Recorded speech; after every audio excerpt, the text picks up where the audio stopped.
13 things to know before you go to Las Vegas. I'm Chris, this is Yellow Productions, and in this video, I'm gonna tell you how to get in, how to get around, what to see, what to do, what to eat, and more. All right, let's go. The first thing to know is just a little bit of background information about Las Vegas. With 40 million people that visit this city annually, it is one of the biggest tourist attractions in the United States of America. Now, its nickname of Sin City makes people conjure up a adults-oriented, gambling, drinking-only destination, and while those things are big here, Vegas has actually become a really significant business destination. It is the world's hub for conventions that draw over 100,000 people. You may have heard of the Consumer Electronics Show that draws that many. You may not have heard of the World of Concrete that draws that many as well. But the hotels and resorts here, they are really amazing. The Las Vegas Strip that I'm standing on right now, it's home to hotels that are shaped like pyramids, castles. They've got volcanoes in front of them. It is truly a one-in-a-world destination, and people have tried to copy Vegas around the world, but nobody does it as good as Vegas. And finally, Vegas is also becoming a family-friendly destination. You'll see a lot of parents pushing strollers around with kids here. Some people like that, some people don't. We'll get more into that when we get into the family section, but now let's get you oriented. The most famous part of Las Vegas is this part right here, Las Vegas Boulevard, which is a street that runs for like almost 50 miles, but the most famous part of it is the Las Vegas Strip, a 4-mile section that runs from Mandalay Bay down to the stratosphere. Now, there's so much to see and do on the Strip that it turns out many visitors to Vegas never leave the Strip on their entire stay. Now, an interesting fact about the Las Vegas Strip is it actually turns out it's not in Las Vegas at all. The city of Las Vegas ends, and the Strip is actually in the unincorporated towns of Paradise and Winchester. So if you see Paradise, Nevada or Winchester, Nevada in an address, look, it's all Las Vegas as far as this video is concerned, but you should know because you'll see those things if you're doing Google Maps and navigating around. Okay, now let's talk about downtown Las Vegas. Many people call downtown the real Vegas because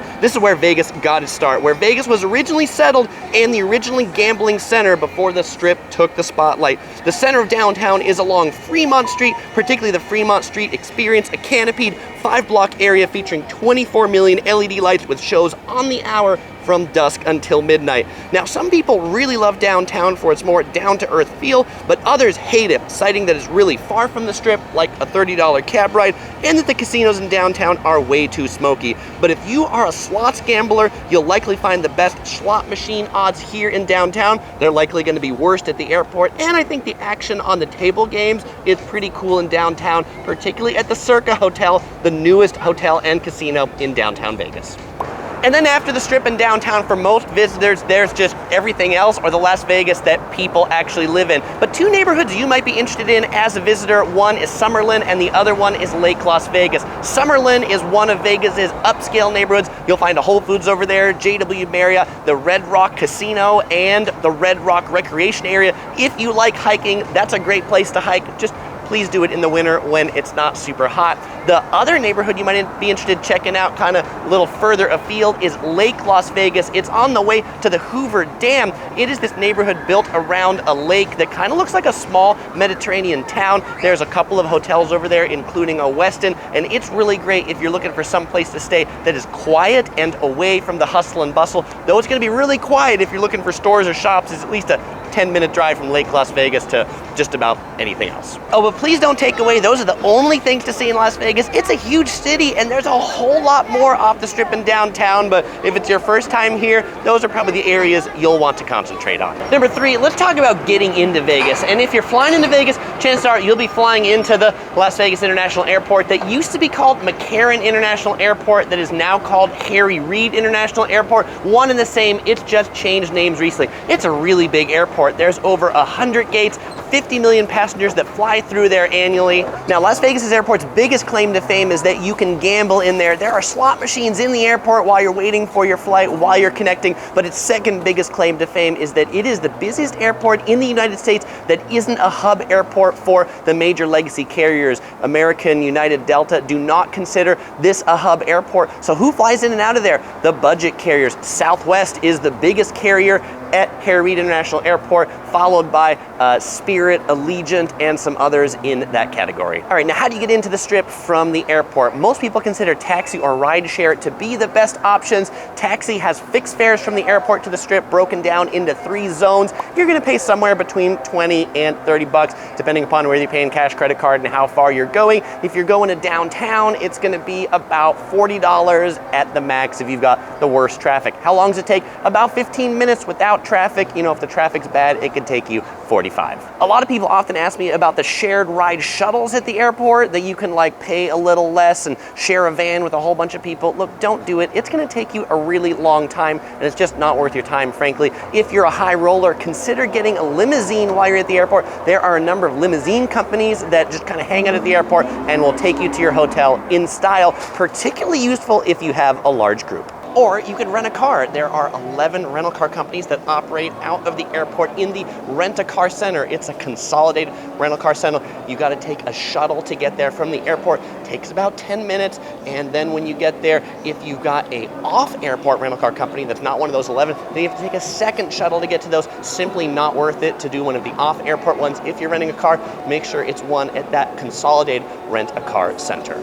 Oh, but it is actually pretty popular to rent cars here, although if you're just staying on the Strip, I really don't recommend it. But if you do, then make sure to prepare for a little extra time to pick up your rental car because that rent-a-car center can get quite busy and the shuttles can often have long lines to just get on them to get to the rent-a-car center too. And then the final way to get around is the old-fashioned driving, and you can drive your own car, which is what I typically do because I drive in from Southern California. You could also get a driver. Many of the big resorts can provide cars and drivers. They're going to be pretty expensive though. But if you're driving your own car, pay attention to the traffic. It can be pretty bad on the Interstate 15 and also on the Strip, particularly on Saturdays or Sundays. What's typically a 15-minute drive from one end of the Strip to the other, that 4 miles, say at noon on a weekday, can be over an hour on a Friday or a Saturday. So build those journey times into your trip planning. The pros and locals in Vegas, they never drive down the Strip. Instead, they'll use the roads that are just on either side, along the 15 or along the other side of the Strip. Check out those side streets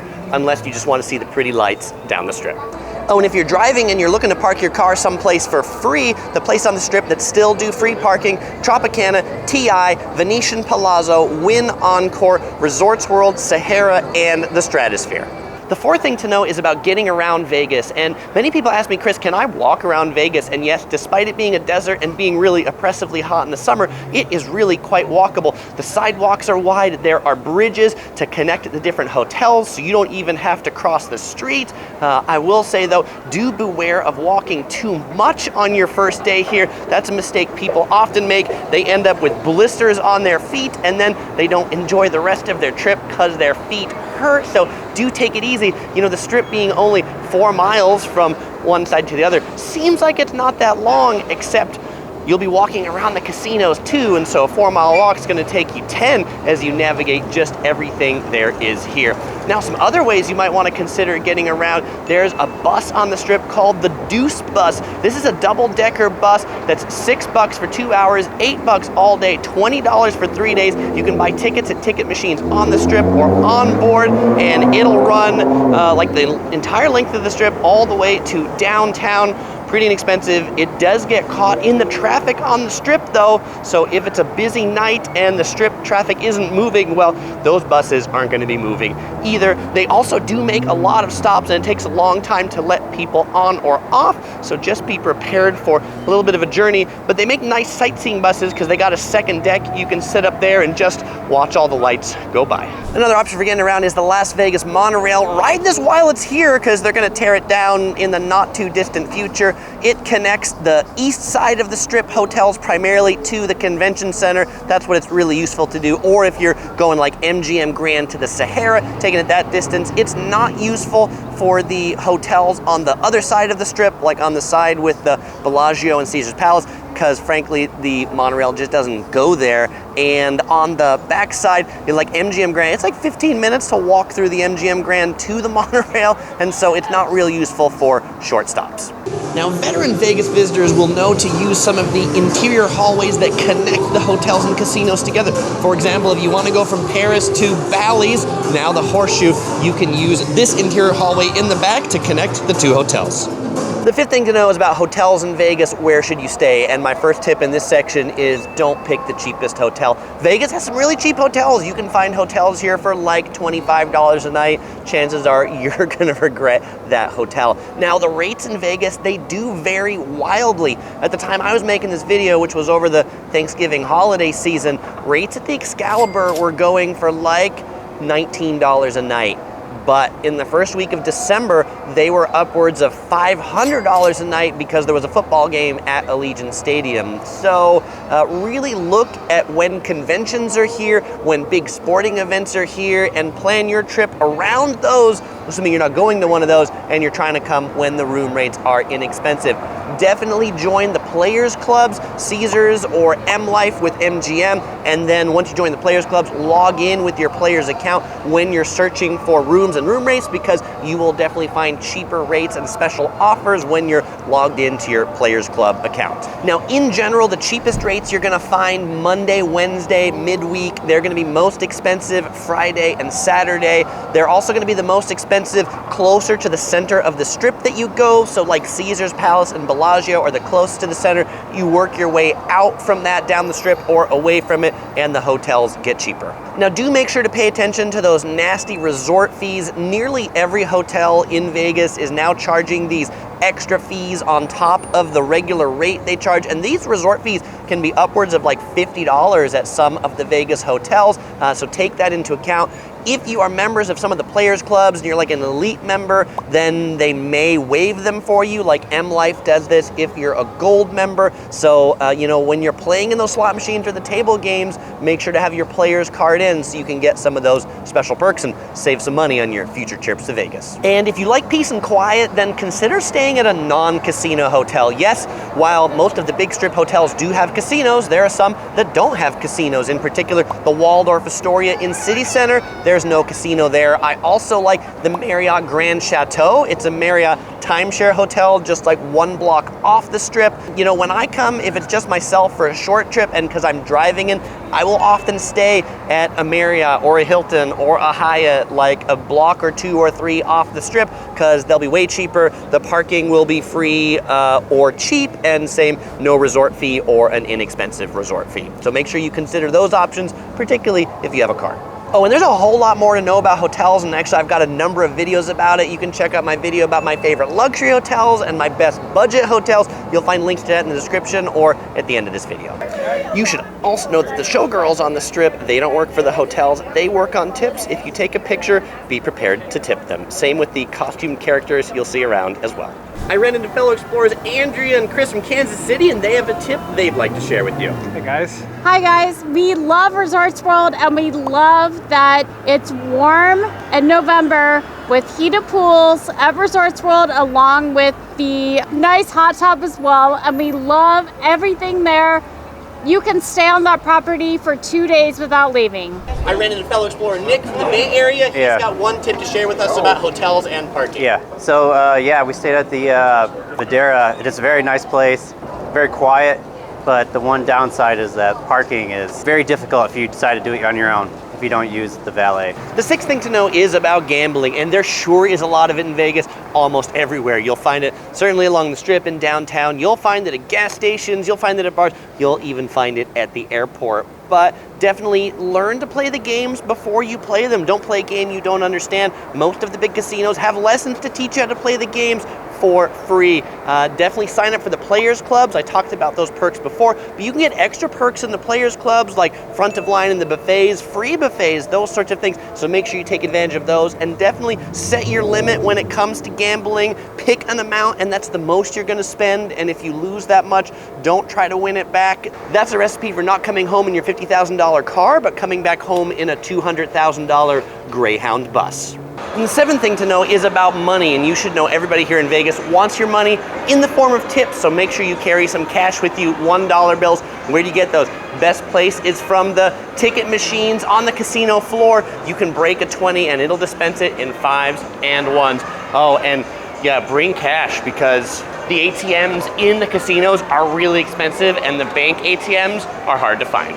The eighth thing to know is about when to go, and if you like swimming pools, you should come in the summer, because it's really good pool season in the summer. It is hot, If you don't like it really hot, then you should come in the winter. We're actually here in November shooting this, and it is quite nice. But really the best time to come is when there's no big event in town. Vegas is driven by conventions and sporting events, so check those calendars and come when there's gonna be less people, because that's when you're gonna enjoy it more. Now, if you do decide to come in winter, our favorite time, make sure you bring warm clothes. People often underestimate how cold it is. And if you've got shorts and t-shirts like me, you might be cold in the morning and at night, because the temperatures actually can get almost down to freezing in Vegas. So really check those and bring appropriate warm weather clothes. Or buy an extra couple jackets while you're here. But OC Girl wanted me to say there are no cheap jackets here. All the stores on the Strip are like super luxury, you know, Dior, Louis Vuitton. So probably bring your cheap jacket from home. The next thing to know is about eating, and Vegas is home to a lot of really good food. One of the things Vegas is definitely famous for are buffets, and I think the best buffet in Vegas is at Caesar's Palace, the Bacchanal Buffet. The great part about this buffet is you can make reservations to eat here, so you don't have to wait in line. Actually, a lot of buffets now are taking reservations, so definitely check to see if the buffet you're gonna eat at takes reservations, so you don't have to wait in a long line. This buffet, though, what I like about it, and it's a big trend in Vegas, they're starting to plate up a lot of food items on small plates, and so they do a lot more unique things. Like this is a dragon fruit smoothie, which I think is pretty neat. Now, other restaurants definitely make reservations in Vegas. It's really become a reservation town, but some of the best restaurants, they're not gonna be the ones that are right on the Strip. They're gonna be like hidden away up on third floors, up elevators. Bouchon over at the Venetian, you're not gonna find it one on the casino floor. There's a special elevator to go get it. So definitely search Yelp, find the ones you want, or watch my Cheap Eats video if you're looking for cheap eats. I really love the sandwiches from Planet Hollywood, Earl of Sandwich, if you're looking for a cheap, quick, tasty sandwich. It's definitely on the other end of the scale from the high-end buffet. And now a lot of people ask me, Chris, is the Bacchanal Buffet worth it? Because it's kind of expensive. Like for brunch, it's $64.99. And having just finished the buffet and getting on to my dessert course right here, I'm gonna tell you, I think it's worth it. The food here is not mass-produced buffet slop. It's all really quite good, tasty. The roast pork from the Chinese section is like better than any of the roast pork we've ever had in LA. And it's funny to think that we can get it here on a buffet. And you know, some buffets, they give you like tiny little buffet plates for dessert. Not here. They give you full dinner-size plates to get dessert, which is, of course, my favorite course. Now, if you do come to Vegas, you're gonna eat the buffets. Pro tip, just one buffet a day. If you have more than that, you just won't be able to walk anymore, and you'll probably have to add a second buttonhole to your pants. One thing to be aware of at this buffet and some others is time limits now, because people are waiting so long in lines, and now they take reservations. With reservations, they give you a time limit. At Bacchanal, it is 90 minutes. And oh, by the way, like I said, there's things on the buffet here that you don't see a lot of other buffets, like Portuguese egg tarts on the buffet, served warm and toasty. It's really good. The second thing that fuels Vegas after gambling is drinking, and you should know there's drinking everywhere, but the drinks in Vegas are really expensive, particularly on the Strip, in the bars. If you want something cheaper, you know, get some drinks at CVS or Walgreens. Actually, Spunky Princesses, just don't do it. Don't drink. It's not good for you. But if you are, do it responsibly. Know that on the Strip, you can drink almost anywhere, but it might be better to bring a plastic cup with you. Most of the hotels have plastic cups. You can get your cup in a to-go container from a glass to plastic. Oh, and my favorite place to pick up cheap alcoholic drinks, or just drinks in general, is the ABC store. You'll find a number of them on the Strip and inside the Planet Hollywood Miracle Mile shops. The 11th thing to know is about smoking, and if you're a smoker, you can smoke just about everywhere in Vegas. And if you're a non-smoker, it means you'll be smelling smoke just about everywhere in Vegas. Now, I will say the whole no smoking thing is definitely proliferating to more places in Vegas. You'll find no smoking sections in casinos, and you'll find one casino, the Park MGM, has gone entirely no smoking. On this trip, we're staying at the Bellagio, and they asked us, do you want a smoking or non-smoking room? They still have smoking rooms here. Many places you go, you know, it's not an option anymore. I will say, in addition to cigarette smoke, cigars, you'll see people smoking cigars throughout the casinos, and marijuana is legal here. And while you can't smoke it in the casinos, you will definitely smell people smoking it out on the Strip, although that's not legal either. You're not supposed to smoke it out in public, but the enforcement is almost nil related to that.